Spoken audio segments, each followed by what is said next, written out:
पुणे जिल्ह्यातील जुन्नर तालुक्यातून एक धक्कादायक बातमी समोर आली आहे। आदिवासी भागातील दुर्गावाडी येथील प्रसिद्ध कोकण कडाच्या 12 फूट खोल दरीत 40 वर्षीय तलाठी आणि एक महाविद्यालयीन तरुणीचे मृतदेह आढळल्याने संपूर्ण जिल्ह्यात खळबळ उडाली आहे। हे दोघेही बेपत्ता होते आणि त्यांनी जीवन संपवल्याचा प्राथमिक अंदाज आहे। मृत व्यक्तीची ओळख रामचंद्र साहेबराव पारधी, वय वर्ष 40 आणि रुपाली संतोष खुटान, राहणार आंबोली, तालुका जुन्नर अशी पटली आहे। जुन्नर पोलिसांनी आणि स्थानिक बचाव पथकाने प्रतिकूल परिस्थितीत हे मृतदेह दरीतून बाहेर काढले। रामचंद्र पारधी हे मूळचे दुर्गावाडीचे असून अहमदनगर जिल्ह्यातील श्रीगोंदा तालुक्यात तलाठी म्हणून कार्यरत होते।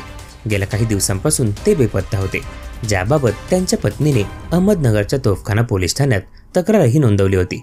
दुसरीकडे महाविद्यालयीन युवती रुपाली खुटान देखील काही दिवसांपासून बेपत्ता होती। तिच्या अपहरणाचा गुन्हा जुन्नर पोलीस ठाण्यात दाखल होता। स्थानिक ग्रामस्थांना जुन्नरच्या रिव्हर्स वॉटरफॉल जवळ एक पांढऱ्या रंगाची कार अनेक दिवसांपासून उभी दिसली। यानंतर संशय आल्याने स्थानिकांनी शोध घेतला असता कडाच्या टोकावर पुरुष आणि स्त्रीच्या चपला आढळून आल्या। रविवारी 22 जून रोजी दाट धुके, पाऊस आणि अंधारामुळे शोधकार्य थांबवण्यात आले होते।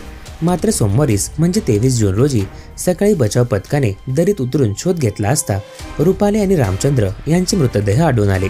त्यानंतर त्यांचे मृतदेह मोठ्या प्रयत्नाने बाहेर काढण्यात आले। जुन्नर रेस्क्यू टीमचे रुपेश जगताप, राजकुमार चव्हाण आणि पोलीस कर्मचारी यांनी हे मृतदेह बाहेर काढून शवविच्छेदनासाठी श्री शिव छत्रपती ग्रामीण रुग्णालयात पाठवले आहे। जुन्नर पोलीस या प्रकरणाचा सखोल तपास करत आहे आणि यामागील नेमकं कारण शोधण्याचा प्रयत्न सुरू आहे।